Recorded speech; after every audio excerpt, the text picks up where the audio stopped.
Hi, this is Chris from Clever Unicorn Games and the Unicorn Collective, back with another one of our interviews. Today, it is my honor to have Jamey Stegmaier from Stonemaier Games. Now, he has made many games, some of which, and one of which especially, is in my top two. Unfortunately, I'm sorry, it's not number one, Jamey, but it is number two, and that's Scythe. Scythe is amazing. Yeah, it's great of you to come and speak to me today. Thank you, Jamey. Thank you for having me, and that's great to hear that you've had some fun playing Scythe. So, you've probably written this in a blog, but what is it that you like to do when you're not making or even playing games? What is it that your spare time has you doing? Yeah, so not making or playing games, and that is a big part of my interest. I do play a lot of board games, but other than that, I enjoy consuming fiction in different formats. I read every day. I'm always in the middle of a novel, usually a science fiction or fantasy novel. I have written as a hobby on the side for many years. I love movies. I love going to the movies and reading about movies. Um, and I play soccer. Soccer is my main go-to sport to play and to watch. Yeah, Yeah, proper yeah. sport. What would you say, and you can't say one of your own, what would you say is your favorite game? The one game that you want to play, if somebody suggests it, you're like, yes. Yeah. When I do a top 10 list 2 times a year. And the most recent game that I put at the number one spot, and it does fluctuate over time. Like Castles of Metkin Ludwig has had that top spot several times. Right now, I would say it's probably Clank. Clank is a game that I've really, really enjoyed. And the last time I did the top 10 list, I had just finished Clank Legacy, which I absolutely loved. And so it inched up there to be number one. Have you played Clank? Not yet. This is one that I want to Yeah. play because I like deck building games, and everybody tells Yeah. me it's great, but we've just not managed to get it in yet. Castles of Mad King Ludwig, I've been with that since it first came out. That is literally one of my favorite games as well. Yeah. So, when you come to making a game, so you've got this idea in your head and you want to make this game, Yeah. where do you go first? So, what is it that you start with? One of my favorite parts of the game design process is the brainstorming stage at the beginning because it's kind of the stage of endless possibilities and potential. And so that's where I always start. And I probably linger even perhaps too long in that stage because I enjoy it so much. But for me, the brainstorming stage is really just pencil and paper, writing down. If the idea starts with a theme, then I'll start writing down the theme and branch off into mechanisms. If it starts with a mechanism, then I'll start with a mechanism and very quickly on the same piece of paper branch off into themes. And for any given game, I have folders of papers of just brainstorming that kind of evolves from page to page until I get to the point where I think, okay, I can actually make a prototype out of this. Do you have like Yeah. a set group of people that you will take your prototype to when you've got it, or do you look for playtesters? At the beginning when I'm playtesting, I go into it knowing that the game is not going to work and it's not going to be very fun, and I don't want to subject many people to that. But the people I'm okay subjecting to that are the people that I pay, and so uh, that includes my co-founder Alan, who is essentially coworker employee, and we just added another full-time, our only other full-time employee, Joe, joined us a few months ago. So those are the two guys. They're both local, so we'll get together at least before the coronavirus. We'll be able to get together and play locally until the game becomes decently fun and decently functional. And that's when I start to branch off into other friends, and then eventually branch off into blind play testing.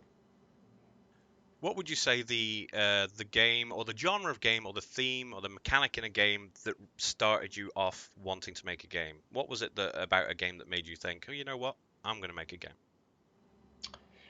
Um, well, it really depends on the game. But I from the like there are a Let's couple say the different answers to first that time. because Let's say the the first first time, time you made a game. yeah, the first time I made a game was as a kid. I was 7 or 8 years old. I had played Monopoly a bunch of times, and I wanted to design a medieval version of Monopoly. And so the very first game I designed was called Medieval Quest as a kid, and it was essentially a Camelot version of Monopoly. As an adult, when I revisited game design, um, I had recently played. I was working on viticulture, and Stone Age and Fresco actually Fresco had a huge influence on viticulture. Have you played Fresco or viticulture? I've played Viticulture. Yeah, yeah, quite enjoy a game of Viticulture.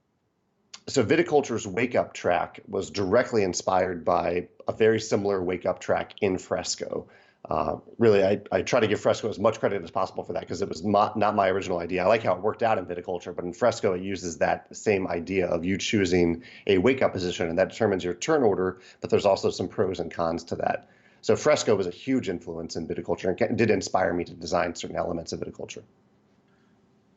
In one of your, I mean, you've taken quite a few games from the notepad, from your mind, and then produced them and then taken them to market either via self-publishing or through Kickstarter. Can you think of one or two times where you've hit a brick wall or a hurdle that's just stopped you in your tracks, and then you've had Yeah. to overcome it? And how did you overcome those hurdles? Well, for every time that I can think of that I overcame that hurdle and continued designing, there are dozens of times where I didn't, and I just realized this game isn't working out the way I thought it would. It doesn't work in person the way I thought it would, or these ideas just aren't coming together into something that's innovative. So I have probably many more stories about games that didn't come together. An instance of where it did seem to work out was with I'll talk about Scythe, since as you mentioned Scythe is again that you really enjoy. One of the biggest difficulties with Scythe was getting combat the way I wanted it. And even in the final version, as much as I love combat, I know some people don't love the way that combat worked out in Scythe. But it went through more iterations than any other mechanism because I started out with like lots of dice, and then I got rid of some of the dice and got rid of more of the dice. And every time I played with the dice, it just felt like there wasn't enough player agency in what was happening in combat. It felt too random, which is the fun of dice, but it wasn't working for Scythe. And so I kept hitting these little mini barriers of, oh, I thought this was going to work, and it's just not working the way I thought. So eventually I got rid of the dice and moved closer and closer to the system that I ended up with today, which was largely inspired by Rex, the game Rex. Yeah. Which was based on another game, wasn't it? Was Rex was based on Dune, was it? The Dune. original Dune, yeah, yeah. That's right. Yeah, no, I will say that the Scythe, I mean, it's one of those games where the combat it doesn't need to be overly complete. I mean, it's not about the combat really, and I think that's Right. what when a lot of people go into it, they think there's going to be big mech fights and they see Right. mech miniatures and that, but it's not. It's a more subtle. It's about the machine building and the engine building, Yeah. which is exactly why I fell in love with it. Yeah. But anyway, so why is it that you make games? What is it that makes you want to create these games that people are loving? It So part of it is a drive to create something that I want to play. That's certainly a big part of it. I play a ton of games from other designers and other publishers, and I have a ton of fun with them. But every once in a while, I'm playing a game and I'm like, oh, I wish there was this version of this game. Or I read about a theme and I wish I could enter this world for a while in a game. So that's part of it. But another part of it that I can't really explain, it goes back to me as a kid wanting to design games. Um, it's just one of those things where as soon as I was playing games as a kid, as much as I wanted to play them, I also wanted to design them.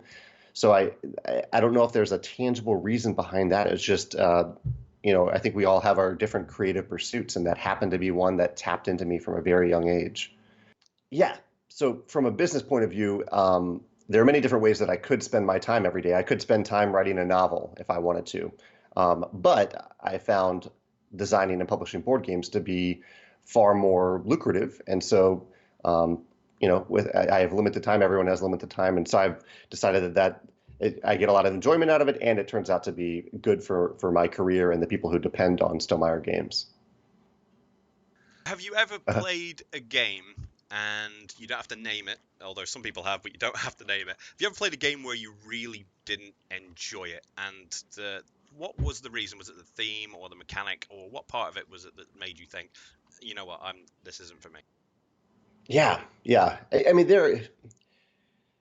there are a few games that I've rated pretty low on Board Game Geek. Most games that I don't enjoy on Board Game Geek, I end up rating around a 6 because I can see some great things in them. I just know that they're not for me. But there have been a few times, and I can think of specific games. You're probably in the right that I shouldn't mention these games because I like to stay positive. but some that just weren't for me. Actually, there's one that I'm comfortable mentioning because it is one that I think is fairly divisive, but some people really enjoy it, and it's Fury of Dracula. Have you played Fury of Dracula? I've not played it, but at one of the conventions I watched other people play it. Okay, so it's one of these hidden movement games, and it was a weird experience because as I was playing, I was like, "This is so cool! I love the way the hidden movement works. I love that we're teaming up against Dracula. I love Scotland Yard. That's a game that I really really love, and so it's kind of like that, but a lot more advanced. And so it was one of those things where I was acknowledging all these mechanisms that I thought were really clever as I was playing it, but I really just didn't enjoy it. And I think part of it is probably length. I have realized that. I gravitate and tend to enjoy games that fall more into the hour to 2 hour format rather than games that go 2.5, 3 plus. That it takes a lot for me to love a game that takes that much time. Yeah, And that was just me learning what I like and don't like. Yeah, yeah, I'm right there with you on that. I've got like yeah, a 2.5 hour attention span, and then after that, yeah. unless it's really involving, yeah, I'm start looking at, oh, look, a squirrel. Oh, look, yeah, yeah, Right, it kind of right. loses me a little bit. Yeah. How has the world at present with the pandemic affected how you work and how you try to get your games out still?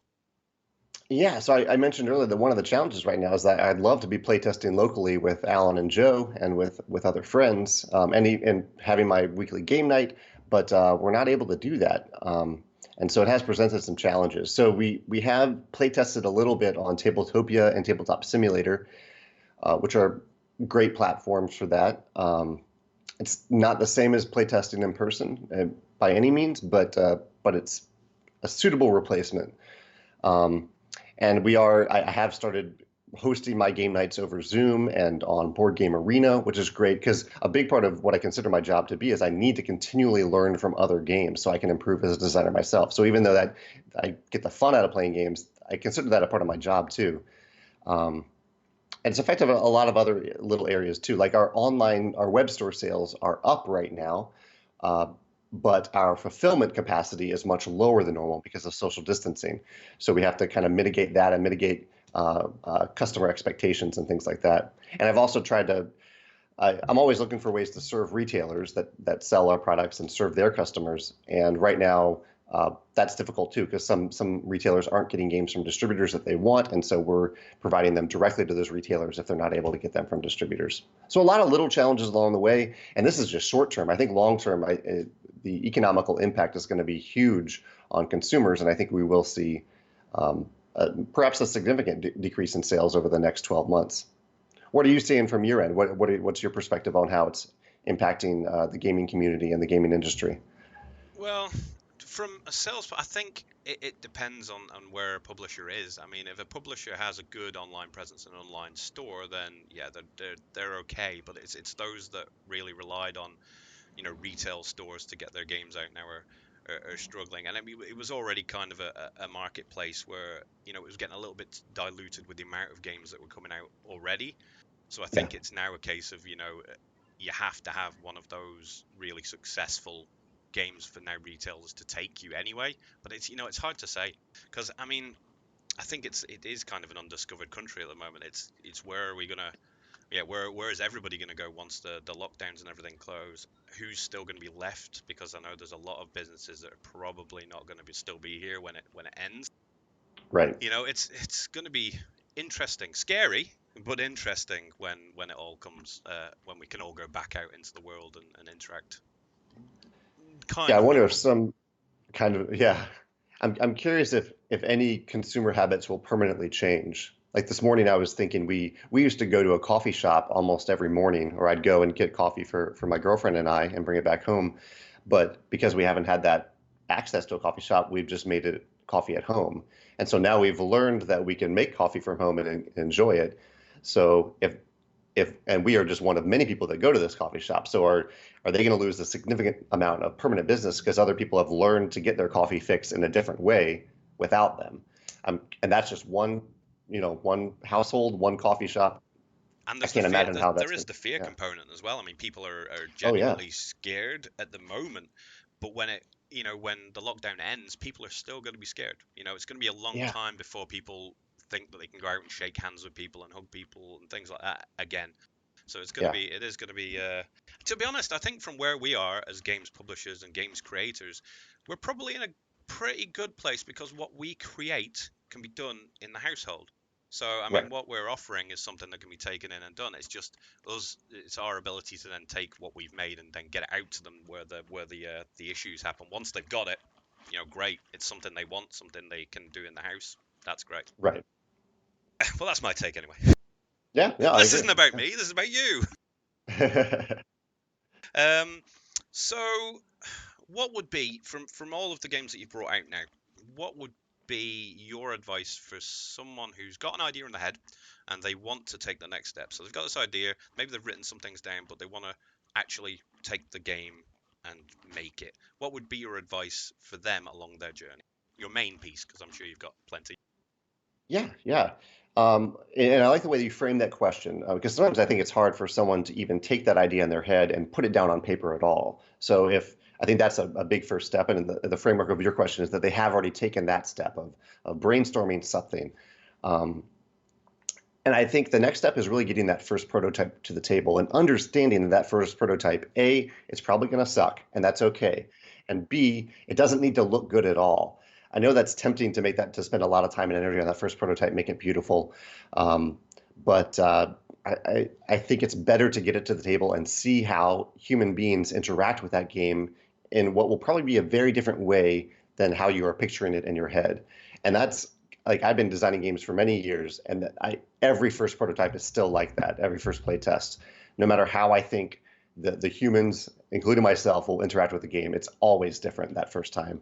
So getting that first prototype, I think, is really crucial. I use a program called InDesign to design the cards. I've gotten pretty fast with it, even though I'm not all that skilled. I've gotten fast.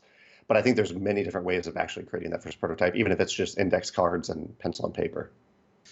Right. But yeah, thank you very much for coming and speaking to me today. It's been an honor. Yeah, my pleasure. And I'm yeah, curious what your number one is. So you mentioned Scythe is your number here we two. go. What Dominant species. I've still never played that. And doesn't that play in over 3 hours? Isn't that a longer one? No, if you know the rules, it's about two and a Oh, half, okay. 3 hours. But Okay. there are certain games that I can keep with. Again, though, it matters who you're playing with. There's Yeah. certain friends I have that probably I wouldn't want to. I hope they're not watching. Probably wouldn't want to play for more than 2 hours with. But there's friends that I Yeah. will sit and talk and play games with all day. And if I'm playing a game Okay. with them and it's a long game, something like Through the Yeah. Ages. Through the Ages is a Yeah. long game. But if I'm playing with the right people, I'll play it. Yeah.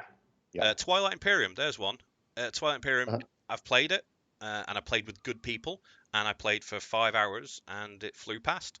But I Yeah. know that that's a game if I was playing with different people, then I might not have enjoyed it as much. It all depends on Right. who you're sat down and playing with. But Dominant Species, it's just a shame that I won't get to actually interview Chad Jensen. That would have been amazing, Yeah. because unfortunately he left us. I think it was last year, wasn't it? So, but Yeah. yeah, the game itself to me is a perfect game, and you should give it a go. I mean, it can be a little bit take that and competitive, but it's the way it works is very good. It's worth giving a go. I think it's definitely worth, from everything I've read about it, I need to try it. Yeah. Anyway, thanks again. This has Yeah. been brilliant, and I hope if it's okay, I can keep in touch. Absolutely. Absolutely. Yeah. This was great. Thanks, Jamie. Thanks. Take care.